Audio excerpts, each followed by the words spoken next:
Hi there, and thank you for joining us on the Overcomers Overcoming podcast. We feature those who are in the process of overcoming or have overcome any type of life encounter, life obstacle that at the time seemed to be almost insurmountable. With this podcast, we have three objectives in mind. Our first objective is we want you to know with a confident resolve you are not alone. We want to work with you. We want you to know there are others who are working with you, who want to help you through whatever you are encountering, and together we will get through whatever you're experiencing. Our second objective is there are multiple options for any life encounter you are facing. We want to help you develop a resolve that there are various options and solutions to any life dilemma. Our third objective is to help you with critical thinking skills. If you're encountering something that was possibly a decision you made sometime in the past, and if you had the opportunity for a life redo, you would make a different decision. We want to help you with those critical thinking skills that can help you make an informed decision and not encounter what you're going through at the moment. We are the Cooper Culture, a veteran-owned business. We work with business personnel and families to develop and sustain connected relationship cultures within their families and organizations. That type organization is one where people feel wanted, appreciated, and genuinely a part of that organization. I'm with my wife and business partner, Marty, who has helped me facilitate this podcast. Today we feature Sara Slaybaugh, who discusses a brief part of her past, a dating relationship that led to marriage. She hoped it would be permanent, but she learned that her relationship with her ex-husband was toxic without any reciprocal restitution. Their relationship terminated in divorce, and she's passing on her life experience to give similar couples hope. For her life, and it can happen to others, a happy life can exist even after divorce. Marty, what are some takeaways our listeners can gain from Sara? Sara walked us through the divorce and how the people treated her. She talked to us about how we can adapt to that person when they say they're divorced, support them without making them feel they've done the wrong thing, it's all their fault. Listening to this will help people and ones that have never been through a divorce how to help the divorcee feel accepted but not ashamed that she's a divorced. Let's learn from Sara and others who have experienced divorce. They are looking for empathy and they're looking for people to support them through a difficult part of their life. Let's listen and learn together. Sara, it is good to have you with us. You have experienced a lot in life, but I think a lot of things that are evaluated life experiences are what we pass on to our listeners. It's unfortunate, but the fact is you have experienced divorce. You, Marty, and I are Christians. The divorce occurred within the church. Sara, good to have you with us. I think we can learn a lot from your experience. And those of us in the church, pastors and so forth, do we need to do things better? How can we get better through your experience? Sara, it's good to have you with us. Thanks so much for having me. And I am certainly looking forward to talking about this topic because I do think people in the church and pastors need a little bit more firsthand experience or firsthand testimony from people that have actually gone through this as to how can they better help people going through it? How can they help and not hurt in this topic?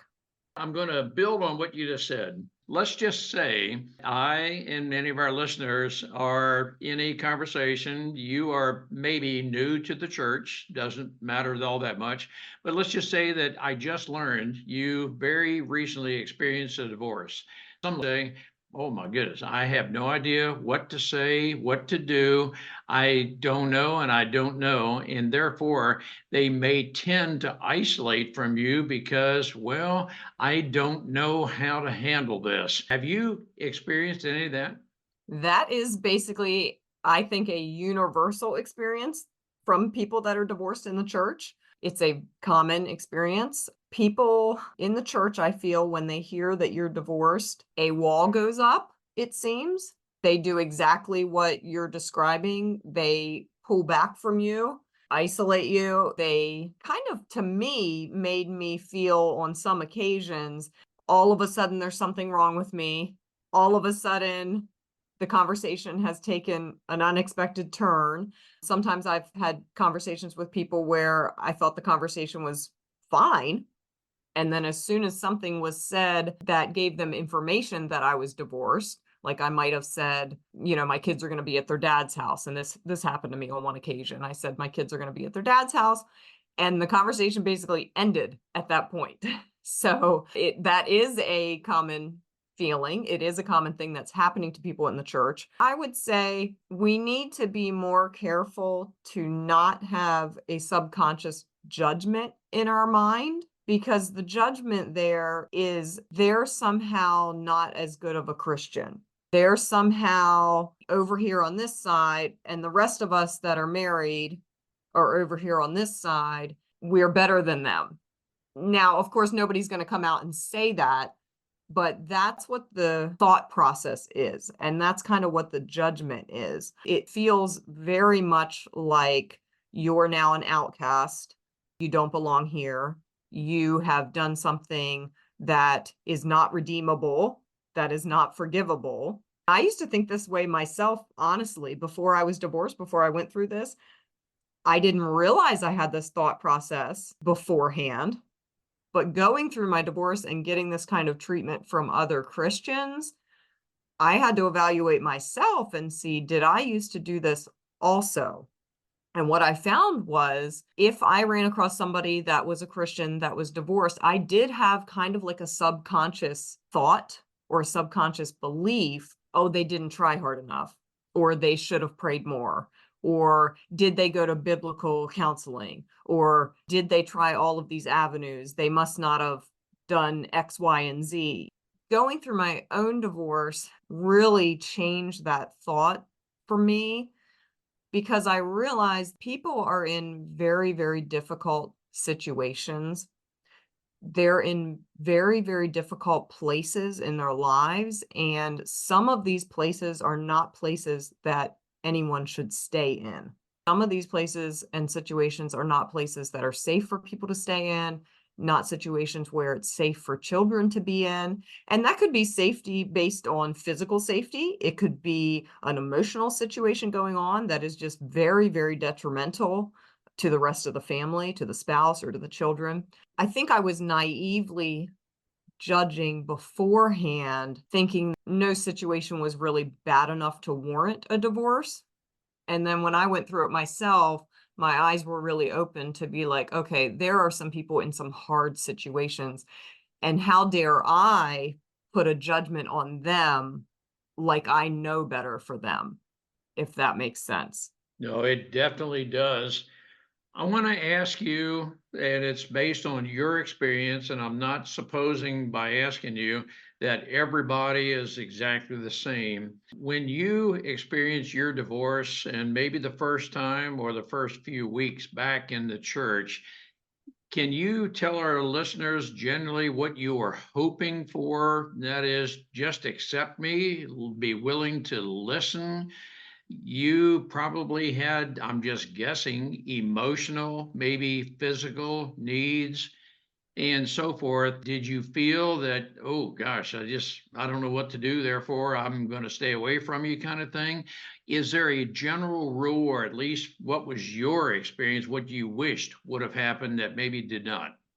Well, I would say the general rule would be you just need to be supportive of the person without being judgmental, like we were just talking about. The tendency, I think, of people in the church is to try to evaluate whether they feel they agree with you or not, whether they feel your divorce was warranted or not. That's part of where the stigma comes from. And part of what we were just talking about comes from is, I believe, when people realize in the church that you're divorced, they are trying to decide in their mind in that moment, Am I on this person's side, or do I think they were wrong for getting a divorce? I would say that is not for you to decide. That's not really any of their business, unless you're in a situation where you're supposed to be an accountability partner, or maybe you're the pastor providing counseling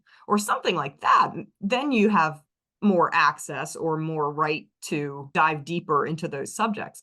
But largely, when you're just talking to somebody, talking to a friend or somebody new you meet, or somebody in the church that you know, and they find out that you're getting a divorce or getting a divorce, or you are divorced, they really don't have any business trying to decide whether or not you were right or wrong in getting that divorce. It's kind of past that point anyways. Usually they need to just consider that the person standing in front of them is another believer. The person standing in front of them is made in God's image, right? And is the person standing in front of them judging every single decision they've made in their life and everything that has happened in their life? Because if the tables were turned, I could say to somebody, oh, I don't think it was right that you did this. Like, wouldn't that be weird if, like, I just met you guys for the first time and you happened to say something that I maybe thought wasn't right, and I said, oh, well, I don't really agree with that. You must not be a very good Christian then. So I'm just going to step back and keep my distance from you. Like, it doesn't make any sense. It doesn't make any sense for me to stand here and judge an action of yours or something that happened in your life that I really know nothing about. That's kind of what's happening, is that just because somebody becomes aware that you're either getting divorced or are divorced, they kind of jump in and think that means that they need to make a decision on how they're going to interact with you and treat you. And it really just doesn't make any sense. The golden rule would be, don't do that.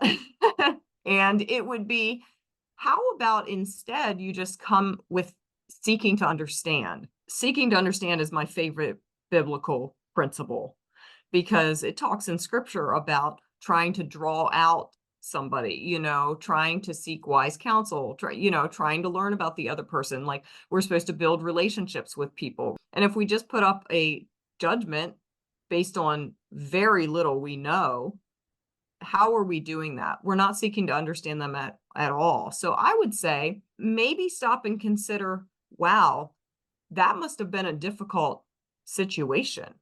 That must have been very hard for you. I can't imagine. We all get married not thinking we're going to get divorced. And so I can't imagine if your marriage comes to that, how would that feel? And you don't even need to get any of the details or anything like that, but just having that mindset of, instead of trying to judge and decide, was this right or was this not right? How about you just in your mind have some compassion for the person, and then maybe seek to understand a little bit by just saying, wow, that must have been hard for you. Maybe they want to talk about it and maybe they don't want to talk about it. Maybe the conversation wasn't really for them to talk about their divorce, but maybe you just happened to find out. Like, I was talking to somebody and I said, oh, my kids will be at their dad's that day. The conversation wasn't about my divorce. It was actually about my kids having a play date, but that particular conversation seemed to end right after that. right after that little bit of knowledge was brought out, I guess. So I would just say, come from a position of seeking to understand, come from a position of having compassion, and come from a position of, you really don't know what they went through. You don't know what the circumstances were. It's not yours to judge that anyways. So just treat them like you would treat anybody else.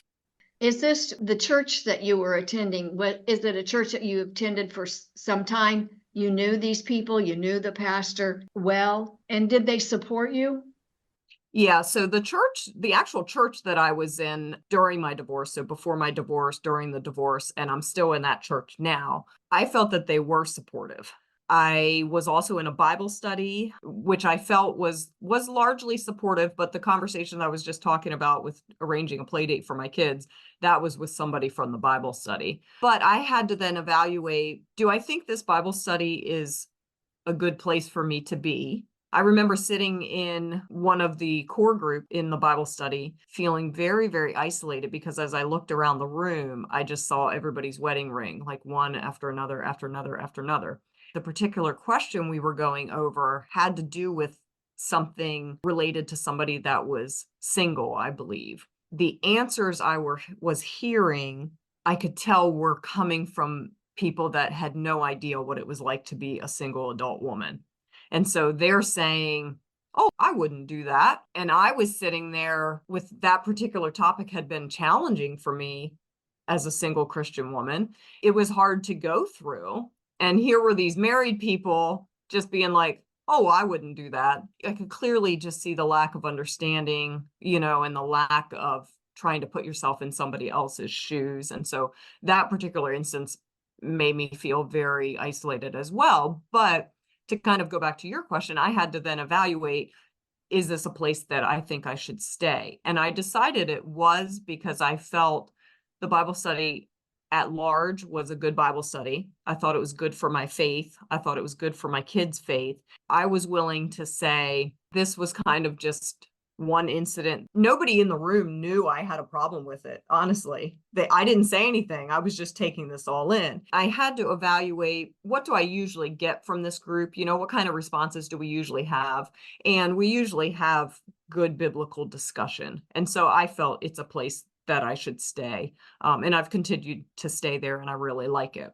My church, like I said, was supportive. My pastor was supportive. He had done a lot of biblical counseling. He was supportive for me. I would say I did encounter what we were talking about before, kind of like a little bit of judgment, but it was more so, I felt like they were trying to focus so much attention on my ex-husband and trying to fix the relationship and all of this. This was when we were going through counseling and different things.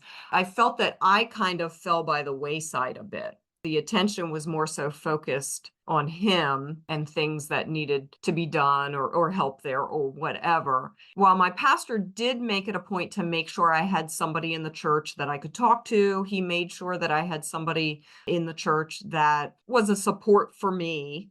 But I felt like a lot of the care was focused on my ex. I kind of fell through the cracks a little bit. And again, that's not to say that they didn't take care of me. I do feel like they did, but my experience is what I feel is the common experience is one of the spouses is kind of just having to wait, is kind of just having to wait it out, I guess, if that makes sense, while a lot of the attention is on the other spouse. What really should be happening is there should be a lot of care focused on the spouse that is kind of in waiting. Does that make sense? It Right. very definitely does. Everything you're saying is very sage and needed. I think in a Bible study, in a church, neighbors, doesn't matter where you are. I think we need to be empathetic. I think we need to be a safe space, safe in the context of listening, but you're not going to express anything if you have any wonder whether I'm going to gossip or have some kind of a judgment against you. I think Right. it's incumbent on us to be that empathetic, safe space. I know from Bible studies we've been in, we solicit prayer requests, but many people are never going to offer a prayer request, not knowing, oh, well, gosh, maybe somebody's going to think this is a really horrific request. And oh my golly, what is going on in that person's life that they offered or they made that request for? And it becomes a gossip topic.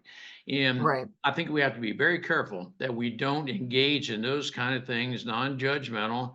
I'm guessing, and Marty and I have not experienced divorce, but I'm guessing there's a period of hurt and you've got to recover from that. You're not going to be willing to talk about things unless you feel the empathy during that time of recovery. I don't want to suppose that what I said is true because I haven't experienced what you've experienced. Yeah, I mean, I think there's definitely a period of recovery that you need to have. There's a period of feeling hurt. There's a period of trying to work through all of the things that are leading up to you being in this position of deciding, are you going to get divorced or not? You do need to get counseling through all of that, whether it's biblical counseling or secular counseling, or just having maybe a friend that went through it. That was helpful to me. I had a couple in the church I didn't know initially, but I wound up joining their small group. This was actually after my divorce was finalized, but I wound up joining their small group. I thought they had this like 50-year marriage, they've been together forever, all this. Well, I found out that they were a blended family. And I was like floored. I really just felt God's hand, and wow, this is why I'm in their small group, because I needed examples like that in the church of hope, of redemption. That really provided it for me. And I wanted to say something else in response to Marty's question that she talked about support in the church. I would say a lot of the non-supportive things I found in my experience came from the at-large church community. So, for example, when I was in counseling and towards the end of my marriage and all this, I was looking online for some sort of help. Like I was looking online for some sort of direction, for some sort of, what do I do in this situation? I wanted to get that help from Christian sources because of my belief. I wanted to find some Christian perspective on this. I was very, very disappointed. I really couldn't find much hope and encouragement. I found a lot of condemnation and judgment, like we were talking about. For instance, in trying to read articles about what do I do with this situation in my marriage, I came up with a lot of articles that basically just said, well, you should just stick it out. If you just stick it out for 5 more years, your marriage will be better. There was an article that literally said that. Like statistically, in 5 years, your marriage will be better. And so if you just wait it out, that was very hurtful to me, because people that are in these situations, they can't figure out how are they going to get through the next day of it. How am I going to get through the next day? If I have to keep going through this for any more length of time or a long length of time, how do I actually do that? Like how, I was looking online for different help like this, and to tell somebody just stick it out for 5 more years and it'll get better. That is in no way meeting them where they are at all. That's not providing them any kind of tangible help to get them to the next day, to the next step. I had another article from somebody very prominent in the church community. The consensus in the article was just basically God hates divorce and that's the end of it. So don't you ever get divorced. The end. And to me, that didn't allow for any kind of situation like we talked about before that is not a good situation for people to stay in, that is detrimental to their health, whether it be physical or emotional or spiritual health. There really needs to be a caveat in information like that that says, hey, if you are in a toxic relationship, or if you are in an abusive situation, or if you are in a situation where X, Y, or Z is happening, this advice doesn't apply to you. But it's not there. It basically is just a blatant, God hates divorce, and so don't get divorced. And let me tell you, that is not helpful. And it's particularly not helpful for people that are genuinely trying to do the best they can, that are genuinely seeking help, that are genuinely going to the church for, hey, I need help in this situation. Me sitting there reading those articles was just devastating, because I was like, they're not willing to seek to understand my situation. They're not willing to have a conversation of what I'm going through or what somebody else might be going through, or what, it's just kind of a blatant statement. That's it. It really is overused in the church, especially the God hates divorce verse, because it's applied to it's applied to basically all the circumstances when it should not be. That kind of hopefully answers some more of that question in a little bit of a different way. Mm-hmm. The way I'm processing what you're saying, Sarah, is probably the best help would be personalized, customized, and maybe some help is online. Do you coach divorcees? Are you passing on your life experiences to others? And if yes to that, how would a person contact you? Because of my experience, I started a coaching business last year. I'm still working on it. I'm building it up. Originally, it was going to be for divorced Christian women, largely because, as we're talking about, there's not a lot of support for them. But I've expanded it to be any single Christian woman because the goal is I want to prevent divorce in the first place by teaching even the younger people, how do I choose a healthy relationship from the start? I wanted to include people that have not yet been married, maybe people that are in their 20s, maybe people that are in college, could be the older teens. So I wanted to include them. But I still want to include the divorced Christian women because I want to give them somebody that understands, somebody that, can sit and talk to them and be like, hey, I get it. Like, you're not going to get from me this wall that goes up. You're not going to get from me, oh, I just don't think that should have happened. And so I'm not going to provide you with any kind of support. It's more so providing them with, hey, I get it. I understand. I've been through that. And I think for me, I'm now remarried. I don't think we mentioned that yet, but I went through a period of time after my divorce, being single and learning how to be single and enjoy being single. And I really learned to love being single, and then trying to date and figuring out, how do I go about dating? How do I navigate this? How do I find somebody that is really what I want, and all of this. So I worked through all that. I learned how to do it. I'm now happily remarried since 2022. We have a wonderful relationship, a healthy relationship, very good. I got that relationship because I learned how to find a healthy relationship. I learned what I wanted, I learned what I didn't want, and I learned how to stick to those things so that I didn't settle. So after going through all of that and realizing, hey, there are good relationships out there, I found one myself.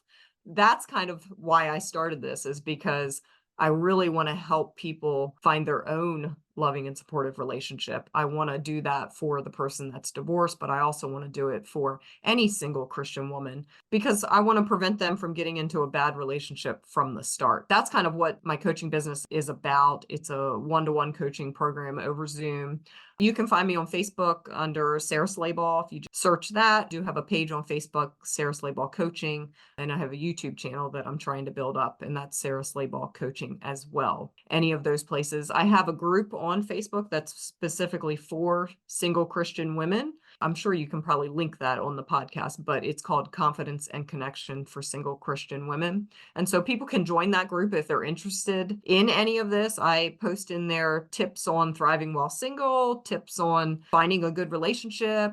Yesterday, I just did a live training in the group on how to tell if a relationship is toxic. And so it was the 3 easy ways to tell if a relationship is toxic. So I did that. So there's resources in that group for support. Whether you are divorced, there's resources there for that. Or if you're just a single Christian woman that's never been married, that group is for you too. On behalf of our listeners, I want to thank you for passing forward your life experiences. You're making the very best of a past that you certainly did not wish would happen, but you are beyond that, and you are going forward, passing the positive aspects of what you have learned from your past. Thank you for passing forward, and we're all here to help advance each other and to appreciate each other so that we can live that fulfilled life. Thank you for everything that you are doing. Yes. You're welcome. Thank you, Sara. You're welcome. Thanks for having me on. I hope it was helpful to somebody that's in maybe the same situation. It will be. Good. We appreciate having the opportunity to share our and our guests' life experiences with you. The Cooper Culture advances organizations to achieve and sustain high retention rates, connected communication, and trust through personality insights and principled leadership.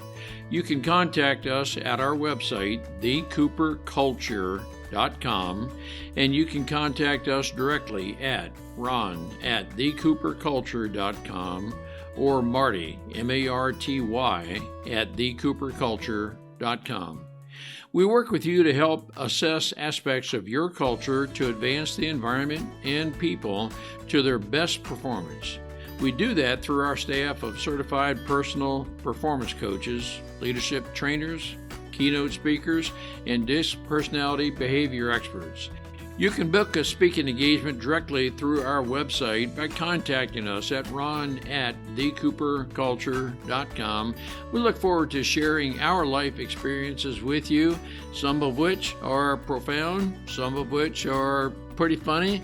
Some of those life experiences are ones we'll never do that again because we've been through stuff. We truly look forward to working with you, speaking with you, helping advance you in any way that we can.